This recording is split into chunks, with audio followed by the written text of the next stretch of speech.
문화적으로 좀 어색한 거거든요. 왜냐면 미국에서는 그냥 하고 싶은 거에 대해서 자연스럽게 그냥 얘기를 하고 다니고 뭐 하고 싶다 하면 그러면 해라 하고 이런 분위기거든요. 근데 한국에 와가지고 방송 활동을 하고 있는데 갑자기 어디서 이렇게 자꾸 약간 강연을 해달래요. 근데 그 강연을 해달라고 할 때 어떤 주제를 던져주거든요. 그래서 처음에는 경험이 별로 없다 보니까 자꾸 들어오는 키워드가 거의 정해져 있었던 건데 꿈, 진로, 장래, 희망 막 이런 거거든요. 미래 막 항상 키워드가 이런 식인데 딱 그때부터 생각이 들었던 게 2014년이었거든요. 그때부터 생각 들었던 건데 와 안녕하세요. 와 한국 사람들이 좀 워낙 준비도 잘하지만 너무 미래의 앞날에 대한 근심 걱정이 많구나 이런 생각을 좀 많이 하게 됐고요.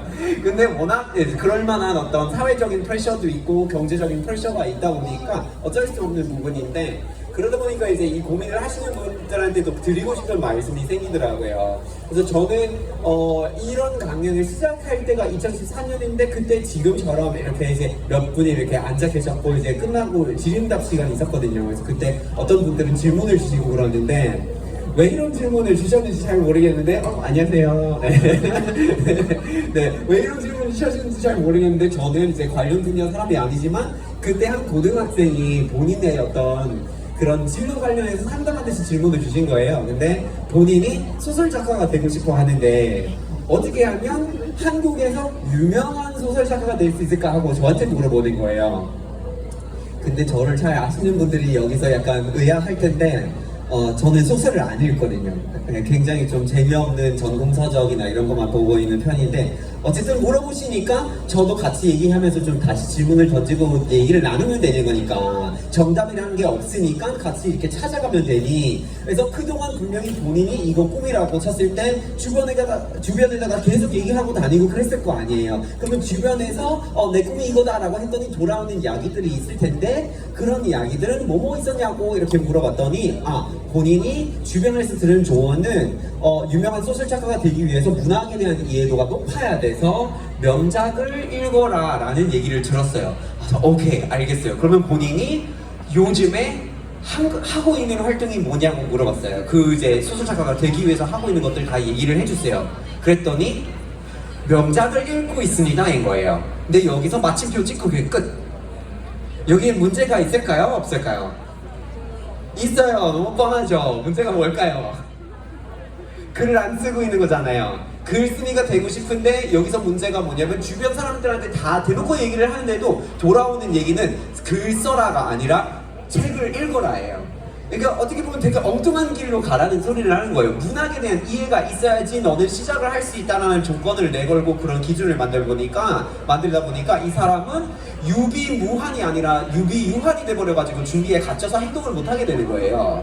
근데 이 경우가 굉장히 많은 것 같아요. 그러면 안 되는 거고 행동에 바로 옮길 수 있어야 되는데 안타깝게도 이런 친구한테 그렇게 얘기를 하면 어떻게 되겠어요? 고등학교를 다니면서 나는 소설작가가 되고 싶으면 대학교 갈 때 국어국문학과 가야 된다. 여기 근처에 국어국문학과 그거 가가지고 학사 전공하시는 분이 계신다면 바로 아실 텐데 거기 간다고 학사를 거기서 딴다고 문학 세계에 대한 이해가 엄청 깊다라고 주장하는 사람 한 명도 없을 거예요.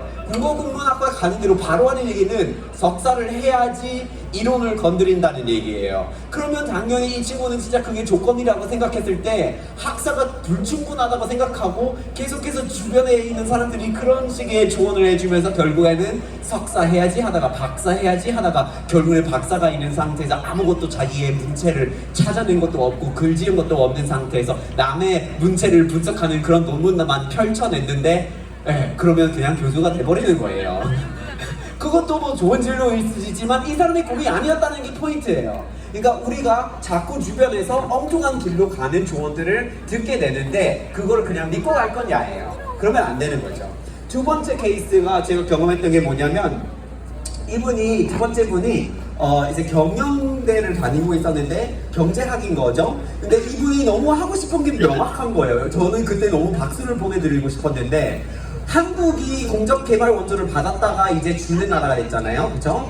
근데 공적개발 원조라고 함은 이게 국가기관에서 세금을 모아가지고 지원을 해주는 거잖아요, 다른 나라에. 그러면 주로 그게 사용되는 실제로 돈이 자금으로 집행돼가지고 그게 이제 뭐가 생기냐면 뭐 병원, 도로, 뭐 공항 이런 인프라 이런 것들이에요. 정책적인 것들이에요. 교육이에요. 막 이런 거. 근데 시장 형성이 바로 되지는 않아요. 경제 개발을 시키고 싶으면 사실 시장 형성이 필요하기도 한데 이 부분을 하려면은 영업하는 사람들이 수상공인이나 자영업자들이 돈을 받아서 사업을 할 수 있어야 되는 건데요. 그래서 여기다가 새로운 아이디어를 낸 사람 한 명이 있었는데 방글라데시 출신의 무하무드 유누스라는 사람이에요. 근데 이 사람이 그라민 은행을 차린 사람인데 마이크로 파이낸싱이라는 분야를 만들었어요. 마이크로는 미시적인 거고 파이낸싱은 자본 조달이기 때문에 미시적으로 자본 조달한다는 게 소액 대출을 한다는 거죠. 그러니까 개발도상국에다가 우리가 10만원, 50만원, 100만원을 가지고 이렇게 돈을 주면 그거를 소상공인이나 그런 자영업자들한테 사업 대출 형태로 줬을 때는 여기서는 정말 꽝이에요. 여기서 여러분들이 만약에 창업을 하겠다고 100만원을 가지고 뭐 하는 거 있을 수 있는지 진짜 상상이 안 되는데, 근데 어쨌든 그걸 개발도상국에서 한다고 하면은 충분히 1호점을 2호점 내가지고 3호점 내가지고 할 수 있는 곳이 있어요. 그래서 그거를 대출로 줬을 때 갚는 그 비율이 상당히 높은 거예요. 사업 대출이니까 수익이 확보되는 거기 때문에. 그래서 이 분야가 굉장히 재미있는 분야고 세계은행에서 굉장히 중요하게 생각을 하고 있는데 대한민국이 이거를 굉장히 많이 하면 또 더 의미가 있는 거잖아요. 그리고 특히 이 친구가 이거를 하고 싶었던 지역이 남미였어요. 브라질에서 이거를 하고 싶었어요. 굉장히 중요한 나라잖아요. 엄청 경제가 붐해가지고 브릭 국가 중에 하나잖아요. 그죠? 근데 이 친구가 그렇게 브라질에 유학해가지고 마이크로 파이낸싱 하고 싶다는 소리를 주변에다 하다가는 결국에는 사람들이 뭐라고 했냐면 너는 영어도 못하는데 무슨 포르투갈어를 배우겠어 하고 너는 여잔데 여자가 혼자서 브라질 가가지고 치안이 안 좋은데 어떡할 거니? 아니면 아니 거기 유명한 대학도 없는데 차라리 처음으로 유학 갈 거면 뭐 뉴욕 가든지 런던 가든지 영어가 좀 무서우면 중국어를 배워서 상해 가든지 해 하고 이런 식의 조언이에요. 그런데 이 친구가 하고 싶은 게 명확했는데도 그걸 하지 말라는 소리밖에 안 들리는 거란 말이에요. 그러면 얼마나 힘들겠어요. 이 친구도 결국에는 너무 자신감이 꺾여가지고 결국 저한테 페이스북으로 쪽지를 보내는 게 얼마나 간절해서 그럴까요? 솔직히 생 모르는 사람인데, 그죠? 근데 어쨌건 이제 이런 경험을 하는 사람이 한두 명이 아닌 것 같고 여러분들 중에도 이런 경험을 어느 정도 한 분이 계실 수도 있는데 요거에 대해서 우리는 정말 좀 조심할 필요가 있는 것 같아요. 이게 앞으로 계속해서 남의 기준, 남의 공식을 받아가지고 성공이 그거에 따라서 달린다라고 이렇게 착각을 하면 앞으로 지금 살고 있는 세상에서 살기가 힘들어요. 이유가 있습니다. 지금은 우리가 굉장히 많은 것들을 이제 하려면 엄청난 오랜 시간 동안 투자를 해서 선택과 집중을 해가지고 지급정성으로 열심히 해야 된다 하고 이렇게 얘기를 하잖아요. 근데 그 열심히 하고 준비하는 시간이 굉장히 길어요. 그러다 보니까 이제 여러분이 하고 싶은 거가 있으면 나머지 가능성들을 다 접고 이 가능성 하나에 집중을 해라 이거죠. 그러니까 여러분의 수많은 가능성을 싹 다 저버리고 하나만 이 박스에 집어넣고 이 박스에 집중을 하셔야 되는 상황인 거예요. 그쵸? 근데 그런 거는 옛날이었으면 이해가 되는데 요즘에는 말이 안 되는 소리예요. 근데 이 박스를 우리가 모두 다 들어갈 수밖에 없는 그런 교육을 받아온 사람들이고 사회생활을 하면서 그렇게 되는데 진짜 일찍이부터 시작돼요. 그러니까 이거를 정말 잘 이해를 하려면 얼마나 되게 작게 우리의 일상에 스며드는지에 대한 이런 인식이 생겨야 돼요. 그래서 진짜 어릴 때부터 시작되거든요. 우리 사촌 동생이 저보다 12살 아래에 있는 친구인데 이 친구가 아장아장거리고 막 이렇게 진짜 애기 때 기억나요. 근데 여러분들도 주변에 애기들이 있을 거예요. 저출산이 좀 있지만은 그래도 있기는 있을 겁니다. 그죠? 근데 그런 친구들 중에서 애가 있으면 어느 정도 주변 세상에 대해서 관심을 가지는 순간부터 갑자기 꽂히는 것들이 생기죠. 뭐 남자애들 같은 경우에는 경찰차 아니면 구조차 아니면 뭐 저 같은 경우에는 공룡이니까 뭐 이런 것들이죠. 근데 제 사촌 동생은 비행기에 완전 꽂혀버린 거예요. 그래서 비행기가 지나가면 소리 들리는 대로 와 비행기 외치고 막 이랬던 아이였어요. 항상 놀이를 하면 자기가 비행기인 척하면서 빵 하고 이렇게 지나다니고 막 이랬던 거예요. 근데 이런 아이가 학교에 가면 주변에 어른들이 이것저것 물어보기 시작하고 학교에서 나중에 뭐가 되고 싶어 이런 얘기가 나오면 이 친구가 뭐라고 할까요?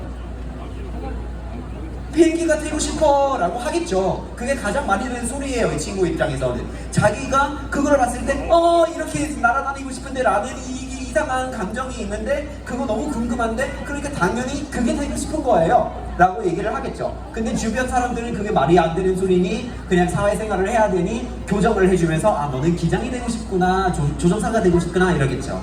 근데 그 기장이나 조종사가 되는 과정이 뭘까요? 진짜 어릴 때부터 어렴풋하게 해보고 싶은 거 생긴다고 그걸 꿈 삼아서 굉장히 길게 투자를 하게 되면요 어떤 과정이 펼쳐질까요? 미국이라면 이런 진로가 있습니다. 기장이 된다라고 어릴 때부터 마음 먹는다면 그러면 일단은 의무 교육을 다 거치셔야 돼요. 의무 교육을 다 거치면 그러면 고등학교 졸업을 하겠죠. 그러면 충분해요? 아니죠. 말도 안 되는 소리예요. 그러니까 당연히 더 많은 교육을 받아야 돼요. 대학에 가셔야 됩니다. 대학 가셔야 되는데 미국은 항공학과 있을 수 있는데 이런 거에 엄청 막 초점 맞추고 막 하질 않아요. 그런 거 이제 필수인 거 아니고 필요 없어요. 그냥 문학 그런 거 전공해도 상관없으니 그냥 학사를 일단 어디든 상관없으니 그냥 받으시고요. 받으시고 오시면 되는데 받으셨으면 취업이 가능해요? 불가능해요.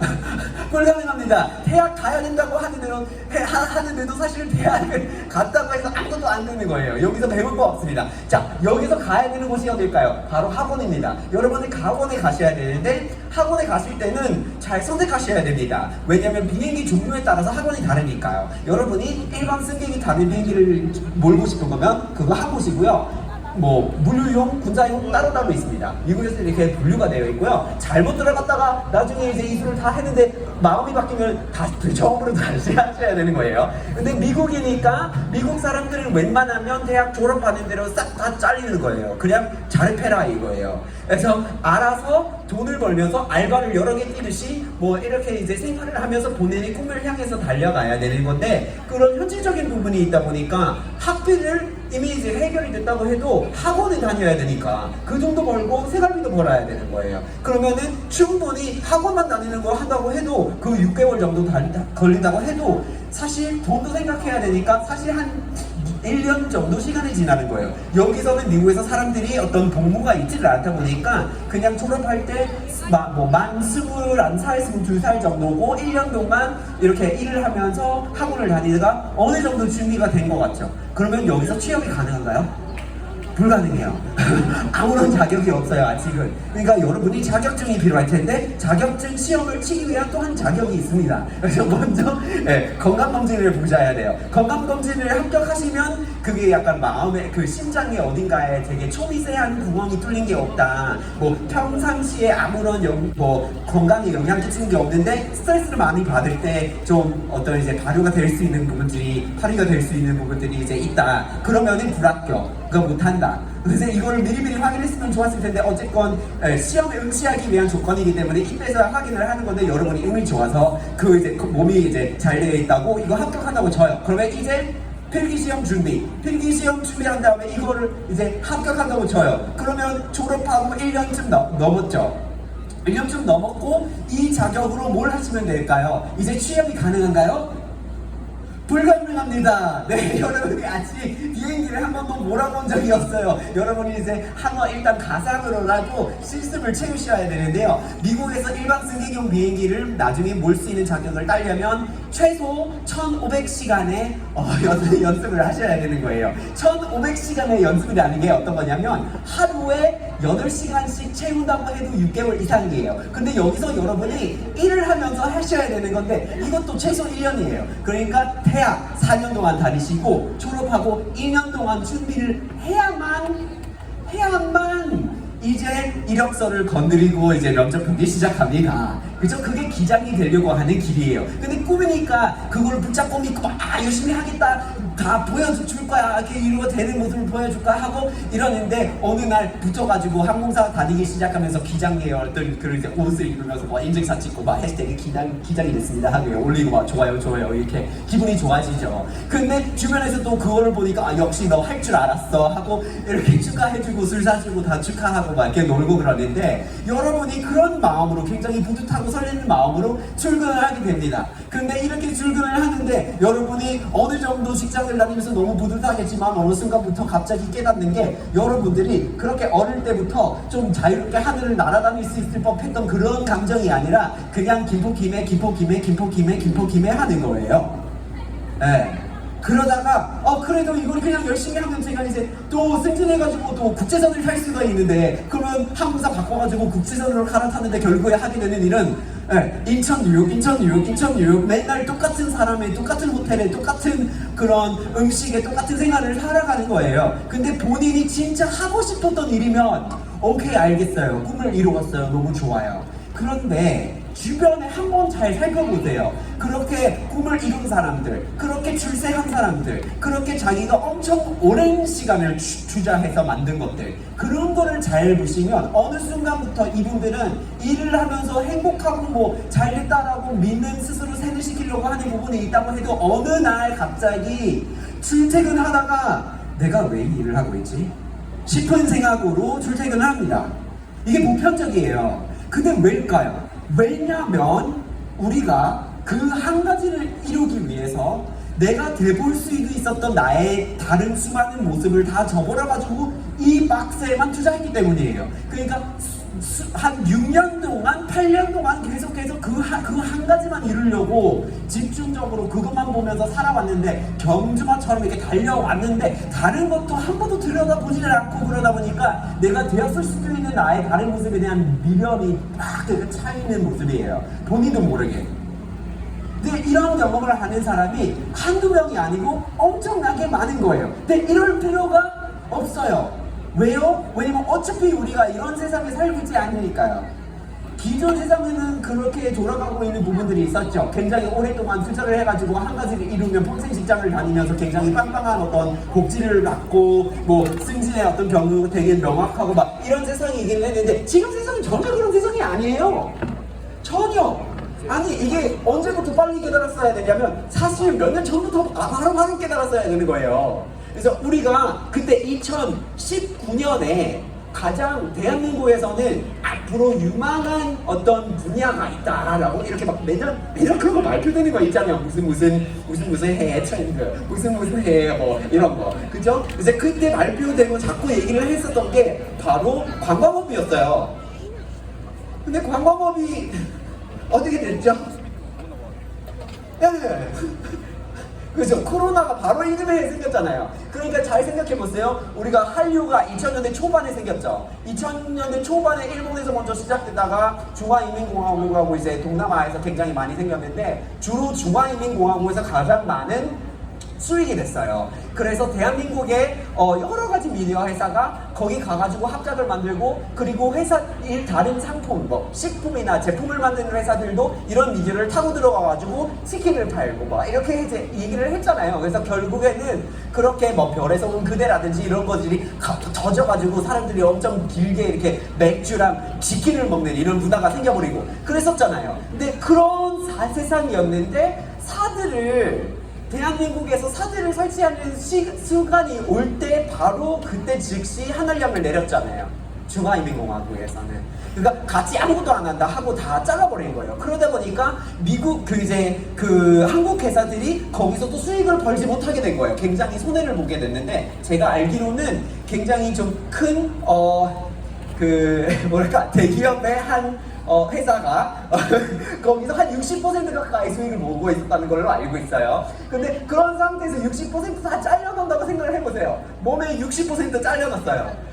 그 얼마나 생존이 힘들까요? 그러니까 그런 상황이었다가 갑자기 이 회사가 다른 데에서 돈을 벌어야 되는 건데 그래서 이때 가능한 게 어딜까요? 아니 일본은 그렇게 성장세를 보여주지 않는 나라인데 한류된 건 너무 고맙지만 뭔가 성장 가능성이 없어요. 그러면 어디로 가야 될까요? 그러면 영어권에 가야 돼요. 서양권에 가야 돼요. 네. 어쩔 수 없이 유럽연합이랑 북미에 가야 돼요. 거기 구매력도 세고 그리고 한 번 터지면 진짜 많이 사주고 많은 돈을 벌 수 있으니까요. 그것도 전 세계적으로 가장 큰 통합시장 유럽연합, 그 다음에 미국. 그러면 당연히 그거를 질러봐야 되는 거예요. 그래서 회사들이 갑자기 전환을 합니다. 2016년. 2016년에 또 전환을 한 곳이 있습니다. 회사로 볼 수도 있지만 여러분들이 아마 사랑하실 텐데 BTS라고 있죠. 네. BTS 이름이 원래 뭐였어요? 방탄소년단이잖아요. 방탄소년단이 고유예요? 한자어잖아요. 한자어. 그래서 한자도 쓰기도 하고 그랬었잖아요. 근데 방탄소년단, 그러니까 이제 처음에는 중화인민공화국에서 사업이 굉장히 잘 됐던 거예요. 그런데 거기서 끊기잖아요. 그러면 어디서 돈을 벌어야 돼요? 당연히 다른 회사들과 똑같이 이렇게 서양권에 가야 되는 건데 생각해보세요. 방탄소년단 어때요? 좀 잘 이렇게 안 되잖아요. 그래서 이름을 바꿔야 돼요. 그래서 BTSD로 할까 했다가 D가 달라붙으면 PTSD처럼 이렇게 그 외상후 증후군이라고 군인들이 이제 전쟁터에서 경험하는 그 심리적인 트라우마 있잖아요. 너무 비슷해서 그거 안 되고 그래서 D를 잘라내갖고 BTS 굉장히 이제 부드럽고 영어권에서 이미 사용하고 있는 약자이기 때문에 굉장히 편하고 사용이 좋은 거예요. 그 전환을 한 게 2016년이라고요. 그게 아무런 이유 없는 게 아니에요. 근데 그렇게 하다가 갑자기 서양권에서 팍 터지죠. 그래서 뭐 이렇게 유럽이나 뭐 미국이나 다들 찾아오기 시작하고 그러면서 당연히 그때부터 관광업이 뿜할 거라는 얘기가 있었고 2016년에 그러면 가장 유명한 뭐 직업군 중에 하나 이거다 하고 이렇게 얘기하고 다녔어요. 근데 바로 이듬해 꽝! 다 막혀버리고 봉쇄를 했죠. 근데 세상이 이렇게 바뀐다고요. 근데 만약에 그렇게 뭐 4년 동안 대학 다니면서 무슨 관광학과를 다니겠다고 이렇게 2016년부터 그렇게 시작했다가 나중에 2019년에 졸업을 앞두고 있는데 일을 찾아야 되는 건데 그러면 그 분야 자체가 사라진다면 그 얼마나 무서운 일일까요? 우리가 살고 있는 세상이 이렇게 바뀌어요. 그냥 코로나만 그렇게 되는 게 아니라 다른 분야에서도 우리가 갑자기 갈 수 있을 거라고 몇 년 동안 믿으면서 투자를 했던 방향이 없어지는 거예요. 생각해보세요. 아니 AI, 기술 발달 이런 건 너무 뻔해요. 아니 사실 며칠 전에도 기사가 났던 게 너무 웃겼는데 여러분이 아실지 모르겠지만 한국은 모든 법이 법률 형태가 되어야 되잖아요. 다 이제 입법부를 통해서 법이 되는 건데 근데 영미법을 쓰고 있는 나라에서는 그냥 이제 법률만 있는 게 아니라 판결문 그 자체도 법이 돼버려요. 왜냐면 그걸 이제 기반으로 앞으로 모든 소송이 그걸 기반으로 해서 판단을 해야 되기 때문에 그게 이제 법이나 마찬가지인데 그래서 영국이나 미국이나 호주나 이런 나라들은 어떤 판결문을 어떻게 쓰는지가 법을 쓰는 거나 마찬가지로 굉장히 중요한 거예요. 그래서 판사가 되는 게 엄청난 일이고 대부분의 영미권에서는 그게 평생 직장이에요. 그런데 이제 이런 일을 하는 분들 중에서 영국의 한 판사가 얼마 전에 들켜가지고 판결문을 쓰는 게 굉장히 힘든 일이잖아요. 굉장히 많이 생각해야 되고 어떻게 쓰느냐에 따라 법이 달라지는 건데 근데 본인이 의견을 대략적으로 정리를 한 다음에 챗GPT에 입력했다가 그걸로 판결문을 썼대요. 너무 it's jolly convenient 하면서 너무 편하다고 막 이렇게 아니 우리가 이런 세상에 살고 있다고요. 그러니까 판사들도 사실 자기가 하는 일의 필요성이 없어진다는 걸 느끼고 있는 세상에서 살고 있다고요. 그러면 우리가 한 가지의 중요한 어떤 분야를 결정해 놓고 그거를 이루어야 된다 하고 다른 가능성을 잘라낼 정도로 그거에만 집중하는 그런 거를 해도 되는 건가요? 여러분들이 한 가지에 투자하면 그거 과연이 이게 그렇게 손익 계산이 잘 되실까요? 네, 그걸 고민할 세상이 됐다고요. 그리고 기술 발달뿐만 아니라 앞으로도 기후위기도 생각해 봐야 되고 여러 가지 너무 급변하는 게 많은데 이게 그림이 뻔한 거예요. 한 가지를 몇 년 동안 준비해야 그걸로 모든 게 해결이라고 하면 착각이에요.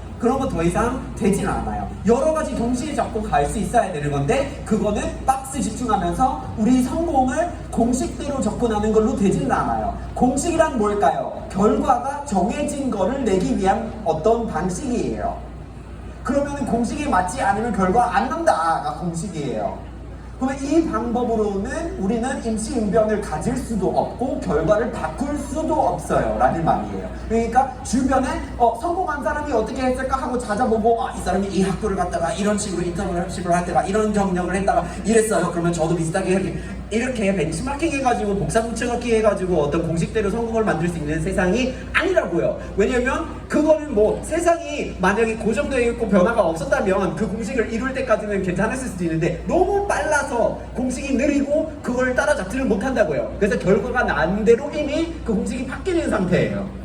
그래서 앞으로 필요한 거는 더 빠르고 더 응용을 많이 할 수 있는 게 필요한 건데 그게 바로 실험이에요. 공식이 아닌 실험을 해야 되는데 사람들이 하도 너무 많은 경우에 개인한테는 공식만 적용을 하고 실험을 적용하는 적이 없어요. 우리가 학교를 갔을 때 어떻게 하면 중학교에 여기 입학할 수 있을까? 어떻게 하면 거기 고등학교 갔을 수 있을까?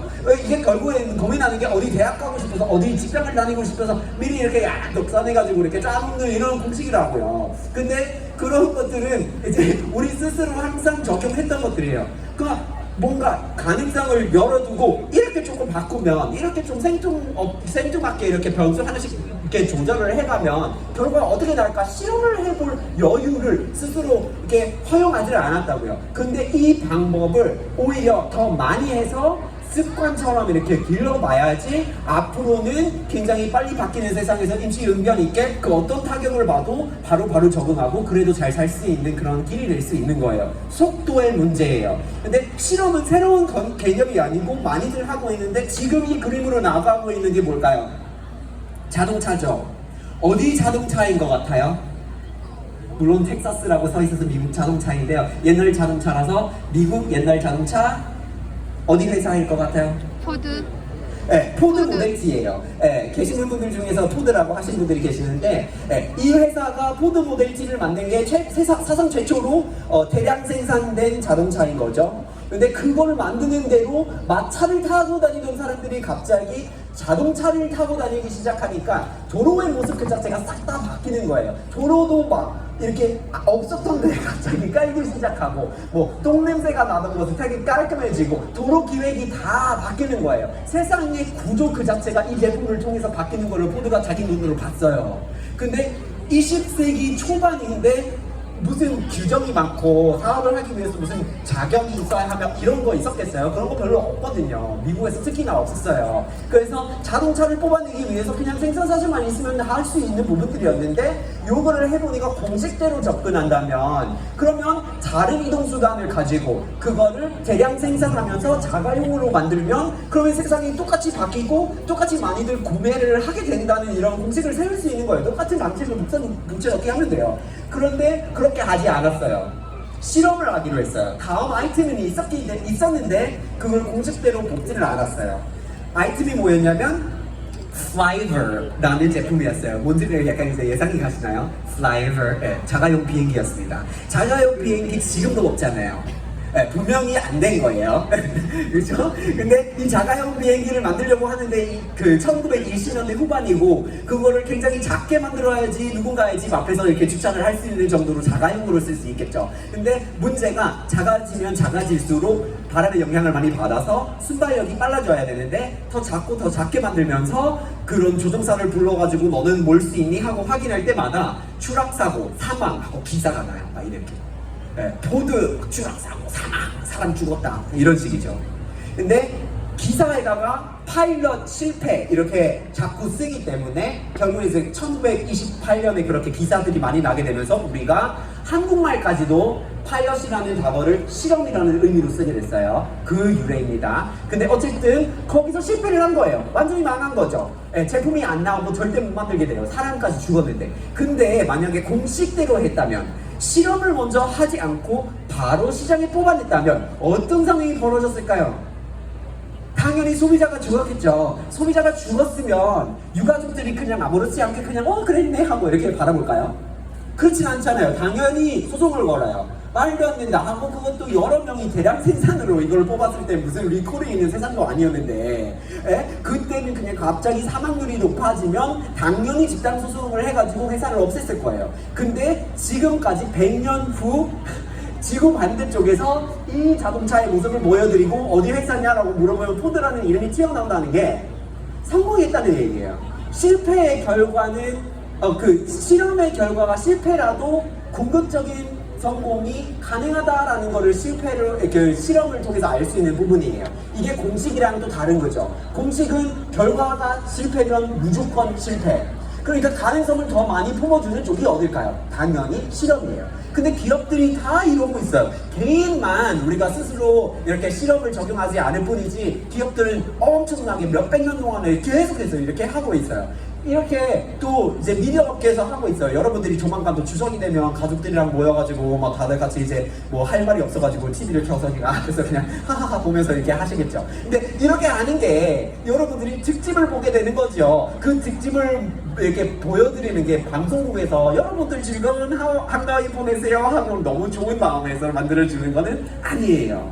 여기 의도가 있습니다. 특집은 포맷을 바꿔서 다른 사람을 불러넣고 조금씩 다르게 하는 이유가 여러분들이 가장 TV를 많이 보는 시간이기 때문에 분당 시청률을 통해서 통계를 잘 파악할 수 있다는 거죠. 그래서 이때 노려가지고 추석, 설 연휴 때 나가는 특집들을 가지고 분석을 해서 신규를 내는데 그래서 매년 섭외에 대한 신규 기획에 대한 섭외가 매년 거의 2월, 3월, 4월에 주로 많이 들어와요.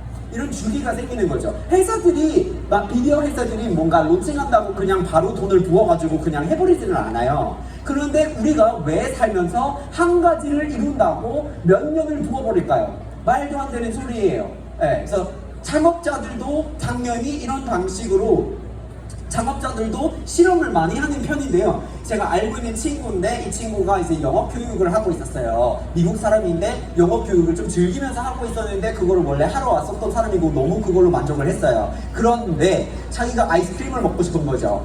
근데 그때 당시에 한국에서 아이스크림 먹을 수 있는 것들은 거의 그냥 젤라또밖에 없었어요. 그거 말고 뭐 편의점에 가가지고 이렇게 쭉쭉 빠진 그런 것들이 있는데 그거는 좀 약간 아이스크림 같지 않다라고 생각했던 거죠. 이 사람 입장에서는 아니 시골 가가지고 무슨 이렇게 목장이 있는데 거기서 그냥 우유 나오는 대로 아이스크림을 만들어서 이렇게 버주는 이런 시골식 그런 미국 아이스크림 먹고 싶은 거예요. 당연히 그런 거 어디 가도 못 사는 건데 수입도 못 하고 그러면 본인이 만들어 보겠다는 거예요. 자기가 그러면 학교 끝나고 집에 가가지고 우유를 사가지고 어떻게 해서 좀 아이스크림을 만들어 보는 건데 여러분이 만들어 보셨는지 모르겠지만 아이스크림의 맛을 들이려면 우유를 거의 끓일 뻔해야 돼요. 데워야 돼요. 좀 말이 안 되는 소리지만 그래야지 맛이 우러나오는데 그렇게 했을 때 온도가 조금만 잘못되면 다시 얼려놨을 때는 벽돌이 되거나 아니면 요거트가 돼버리는 거예요. 아이스크림이 아니죠. 근데 이 친구가 어쨌든 먹고 싶어서 그렇게 해보면서 이렇게 집에서 해보는데 몇 번 이렇게 안 되는 거죠. 근데 이렇게 안 되면은 당연히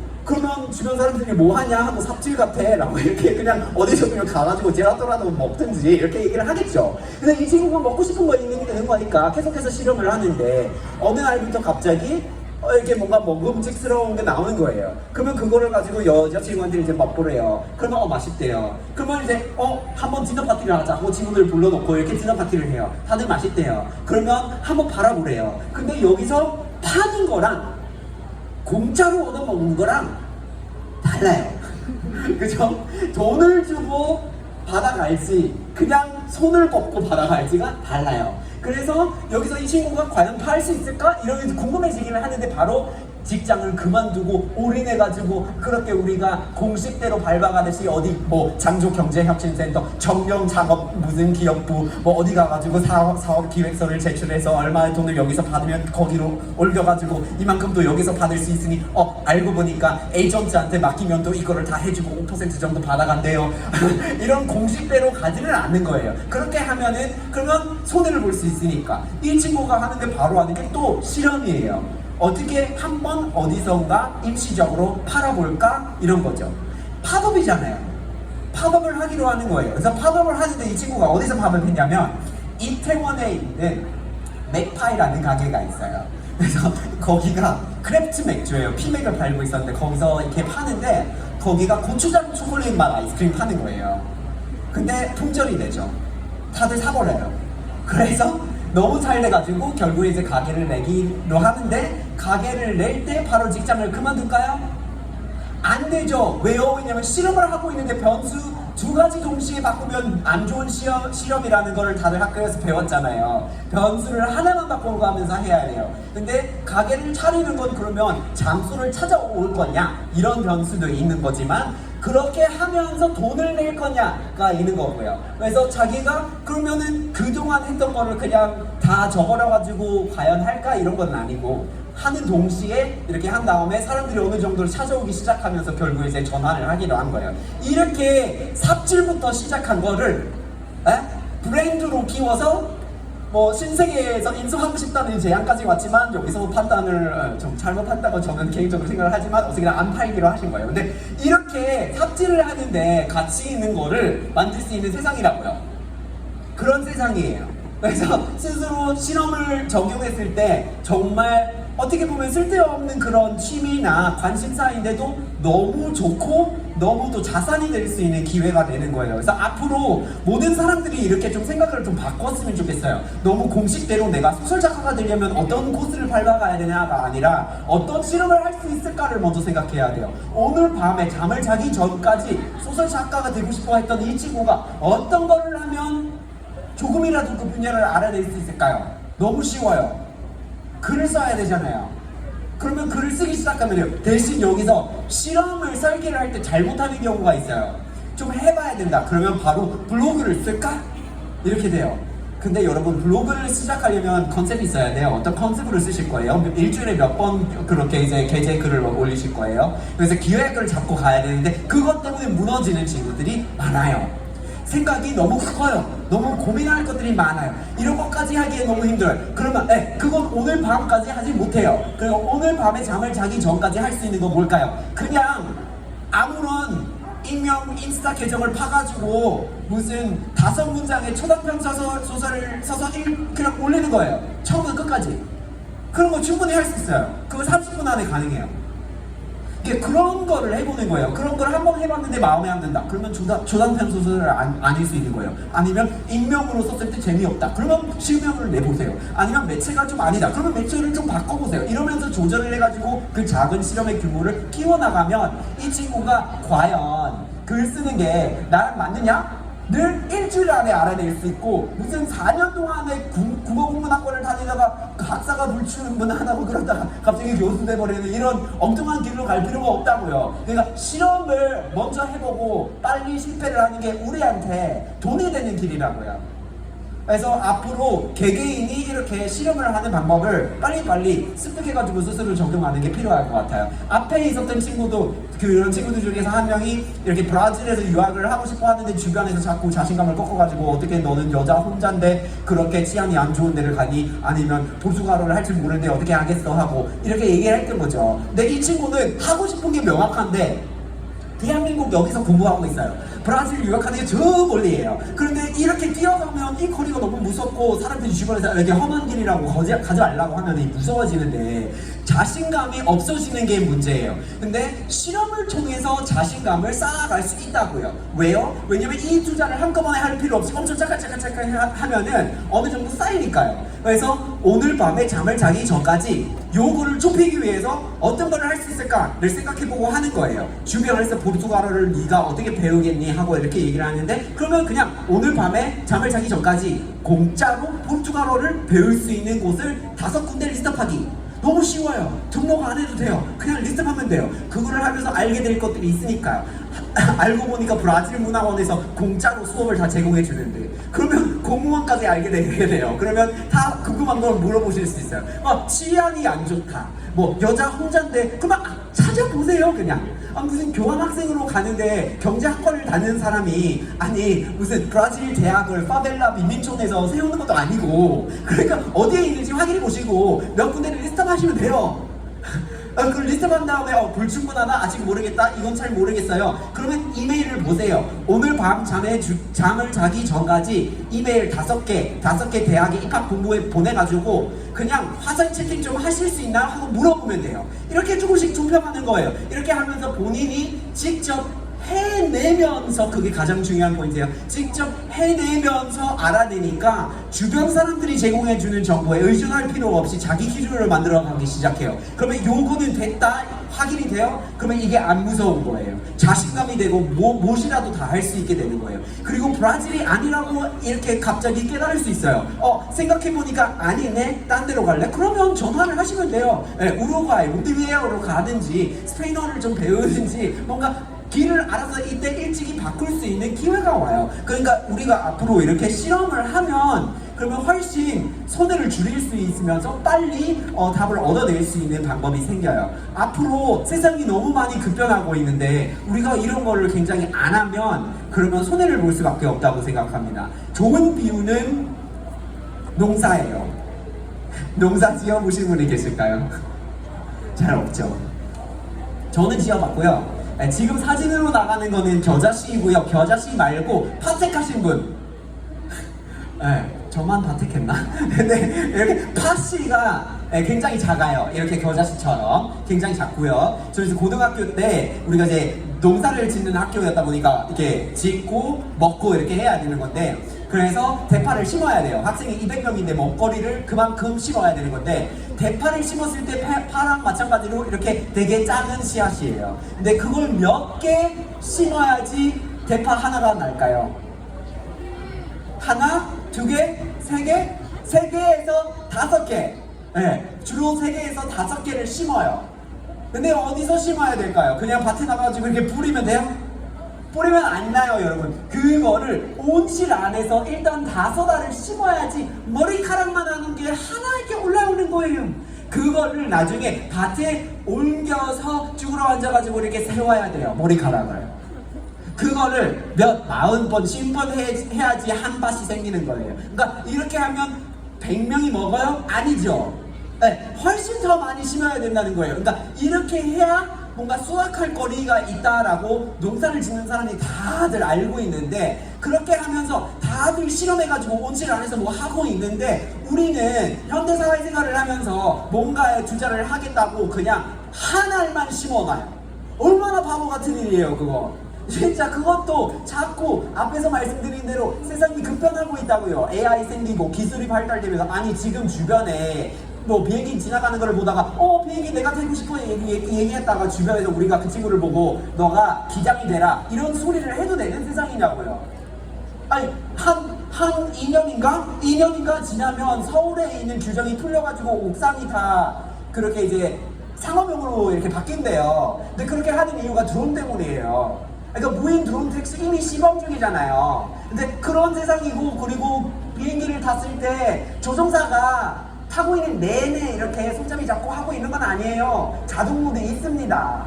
이제 그런 세상인데 우리가 어린아이를 보고 나중에 네가 기장이 되라 하고 뭐 10년 동안 학교를 다니다가 한 2, 3년 동안 취업 준비를 해라 이런 소리를 하고 나중에 사실 그 일이 없어질 수 있어요. 차라리 여러 가지 하고 싶은 것들을 다 씨앗을 일단은 온실에 심어 놓고 뭐가 날 정도가 되면 그때서야 크게 주제를 하면 되는 건데 이런 세상에서 우리는 정말 농사 짓듯이 더 다양한 이런 실험을 해볼 줄 알아야 되는 거예요. 여러분이 갖고 있는 정말 주변에서 어떻게 보면 얘기를 하기 싫을 정도로 너무 삽질 갖고 얘기를 하면 좀 이상한 평가를 받을까봐 싶은 그런 취미들 있잖아요.